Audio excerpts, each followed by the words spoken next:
স্বাগতম বন্ধুরা। বর্তমান বিশ্ব রাজনীতিতে আমেরিকা একটি শক্তিশালী দেশ, তাই এই দেশের নির্বাচন নিয়ে প্রতিটি দেশের আগ্রহ রয়েছে। আজ আমরা আমেরিকার দুটি প্রধান রাজনৈতিক ব্যক্তিত্ব কমলা হ্যারিস এবং ডোনাল্ড ট্রাম্পের মধ্যে একটি তুলনা করতে যাচ্ছি। চলুন তাদের সম্পর্কে বিস্তারিত জানা যাক। প্রথমে কমলা হ্যারিস সম্পর্কে জানা যাক। ওকল্যান্ড, ক্যালিফোর্নিয়ায় জন্মগ্রহণকারী হ্যারিস ভারতীয় এবং জামাইকান অধিবাসীদের কন্যা। তিনি হাওয়ার্ড বিশ্ববিদ্যালয় এবং ক্যালিফোর্নিয়া বিশ্ববিদ্যালয়ের হেস্টিংস কলেজ অব ল থেকে স্নাতক হন। তিনি একজন প্রসিকিউটর হিসেবে তার কর্মজীবন শুরু করেন এবং সান ফ্রান্সিসকোর জেলার অ্যাটর্নি এবং পরে ক্যালিফোর্নিয়ার অ্যাটর্নি জেনারেল হিসেবে দায়িত্ব পালন করেন। 2016 সালে হ্যারিস ক্যালিফোর্নিয়ার প্রতিনিধি হিসেবে মার্কিন সিনেটে নির্বাচিত হন। 2020 সালে তিনি প্রথম মহিলা ভাইস প্রেসিডেন্ট, পাশাপাশি আমেরিকার ইতিহাসে প্রথম কৃষ্ণাঙ্গ এবং দক্ষিণ এশীয় ভাইস প্রেসিডেন্ট হয়ে ইতিহাস তৈরি করেন। চলুন এবার ডোনাল্ড ট্রাম্প সম্পর্কে জানা যাক।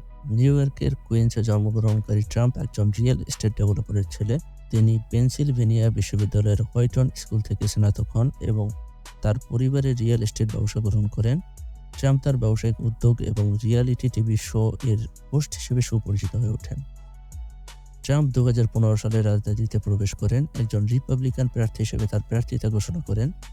তিনি 2016 সালের নির্বাচনে জিতে মার্কিন যুক্তরাষ্ট্রের 45তম প্রেসিডেন্ট হন। কমলা হ্যারিস এবং ডোনাল্ড ট্রাম্প তারা দুজন দুটি আলাদা রাজনৈতিক দল সমর্থন করেন, তবে তাদের মধ্যে মূল পার্থক্যগুলি কী তা জেনে আসা যাক। হ্যারিস অনেক বিষয়ে তার প্রগতিশীল অবস্থানের জন্য পরিচিত, যার মধ্যে রয়েছে জলবায়ু পরিবর্তন, স্বাস্থ্যসেবা এবং সামাজিক ন্যায় বিচার।